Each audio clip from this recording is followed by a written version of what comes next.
Mas vamos então começar com ele, Padre Adalto, que já está aqui conosco, hoje remotamente, mas sempre presente. Bom dia, Padre Adalto, seja bem-vindo. Bom dia, Tony, bom dia, Marquinhos. Bom dia. Parabéns para vocês, atrasado pelo Dia dos Pais, né? E eu estava ouvindo você falar que 26% só dos brasileiros fazem exercício. Levantamento de copo e levantamento de garfo conta como exercício físico ou não? Tem que contar, né, padre? Porque assim o Marquinho está incluído nos 26%. Eu tô né? ferrado com vocês, não? Porque o Marquinho está incluído, senão ele faz parte dos 74% que não fazem exercício. Mas é no tempo livre. Nenhum. É tempo livre, padre. No tempo livre. O levantamento de prato e de copo não é no tempo livre. Não, esse daí não. O tempo livre faz outras coisas.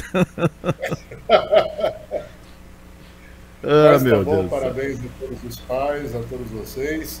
A semana passada eu tive um problema sério e não pude estar presente. E hoje nós estamos nos preparando para ir para uma atualização. Vocês falaram que está tudo atualizado aí, né? Não, Nós está vamos indo tudo pra atualizando em Itaici. andamento. Está em andamento Tudo essa atualização. atualizando em andamento. E eu daqui a pouco estou saindo para uma atualização também. Até quinta-feira nós vamos estar num trabalho lá em Itaici e retorno na quinta-feira. Então por isso que eu estou fazendo daqui, porque daqui já tem que sair para Indaiatuba daqui a pouco. Ah, mas tá bom, padre. Mas o que temos para essa segunda-feira? Bom, hoje eu gostaria de trabalhar com vocês, comentar, né, uma situação muito complicada que nós vamos viver esta semana. O bispo da diocese pediu esse final de semana que todos nós comentássemos nas celebrações, porque é um caso realmente e extremamente grave, que é uma votação que vai ser posta na pauta do Supremo Tribunal Federal. É uma arguição de descumprimento de preceito fundamental, né, chamada ADPF. Ela leva o número 442. Ela foi impetrada no Supremo Tribunal no dia 8 de março de 2017, em comemoração ao Dia Internacional da Mulher, pelo PT e pelo PSOL. E sabe o que pede esta arguição? Que o Supremo Tribunal Federal possa autorizar o aborto no Brasil. Eles tentaram, por vias que seriam as justas, que seria via Congresso Nacional, mas o Congresso Nacional rejeitou taxativamente todas as vezes que esta proposta foi feita, de que no Brasil seja autorizado o aborto em qualquer circunstância. A nossa Constituição, quando elaborada, ela previa que você só pode praticar o aborto em 3 situações. A primeira, quando é fruto de um estupro de vulnerável. A segunda, quando coloca a mãe, o risco de vida para a mãe. E a terceira, que depois foi incluída, quando se tem o exame morfológico e se detecta que a criança é anencéfala, que não tem cérebro, e por isso ela não consegue viver, né? E com isso, essas 3 situações, hoje já se permite que seja feito o aborto no Brasil. Porém, eles querem que seja liberado de todas as formas. E além de termos um preceito constitucional que diz, né, que a vida deve ser tutelada pelo Estado desde a sua concepção, compete ao Estado defender a vida desde a sua concepção até a morte. Ainda o Código Penal vai colocar em diversos artigos a penalização do aborto, como, por exemplo, no artigo 124, artigo 125, artigo 126 do Código Penal, que diz que quando se pratica o aborto, a pessoa que pratica pode ser criminalizada, aquele que é conivente com o aborto também pode, e aquele que ajuda a praticar também pode ser penalizado. Então, isso é o que diz a Constituição brasileira. Pela norma de um país normal, né, nós temos um legislativo que legisla, que faz a lei. um executivo que tem a função de executar e um judiciário que deve julgar as penalidades da lei. E o Supremo, que aqui no Brasil existe, né, uma jabuticaba brasileira, ele deve ser para dar interpretação sobre problemas que nós tenhamos em relação à interpretação jurídica e não mudar a lei. Ele não cabe a ele mudar a lei. O que diz a lei? A lei diz isso, isso, isso. O que diz o Código Penal? Diz isso, isso, isso. Então, o que ele pode? Olha, nesse caso pode ser isso, pode ser aquilo. Que nem a descriminalização da maconha que fizeram a semana passada.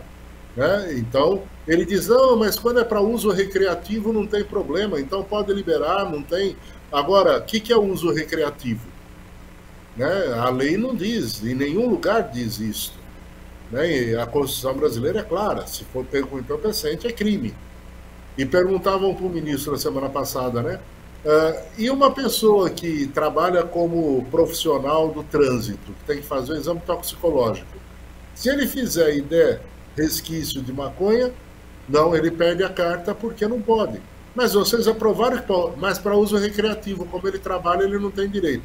Então eles vão criando essas preciosidades na lei e não percebem as consequências que isso traz. Agora vem a questão do aborto.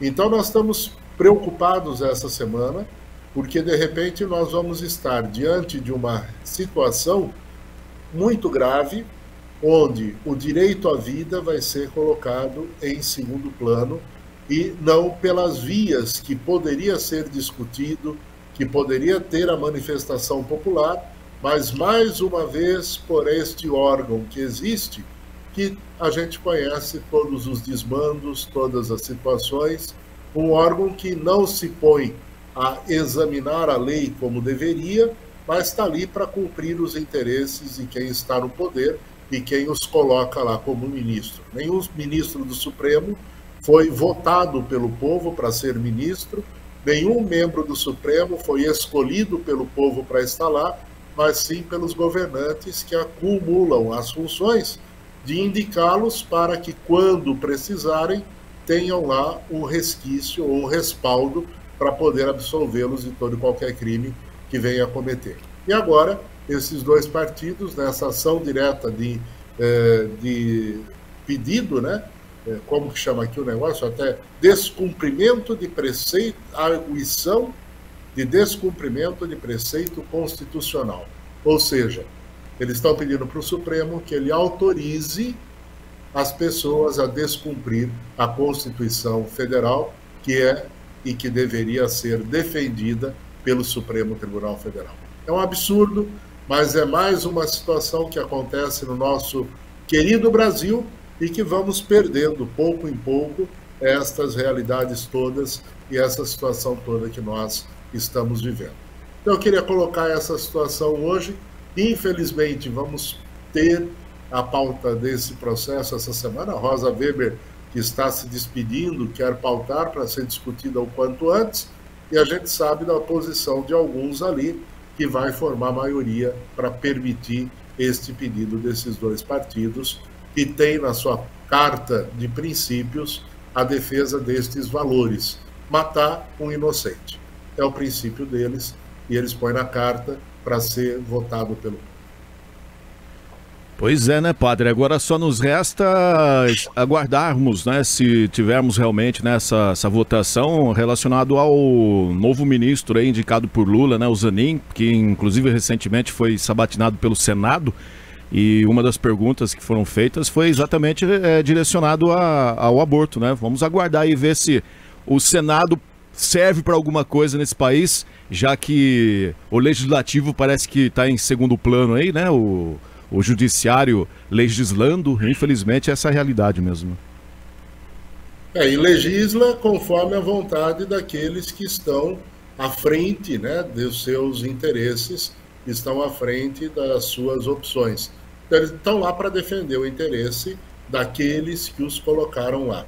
E a gente sabe que a maioria hoje foi colocada por esses que põem esta ação de descriminalização do aborto. Vamos torcer. Continuamos em oração, continuamos vendo isso e espero que o povo brasileiro acorde, de repente, para perceber que aquele que deve cumprir a lei tem que cumpri-la e não autorizar que ela seja descumprida e fazer os desmandos que fazem. Certo? Padre, perfeito. Eu acho que isso foi tema no final de semana para a Igreja Católica, justamente pelo término da Semana da Família, que representa muito as famílias, né? Porque com uma lei dessa, você acaba matando a família junto, né? Vai matando tudo, né? Porque você libera que sejam feitas coisas que não dizem respeito e nem poderiam fazer, né, diante desta realidade. Infelizmente, mas é a situação do país que nós vivemos, né?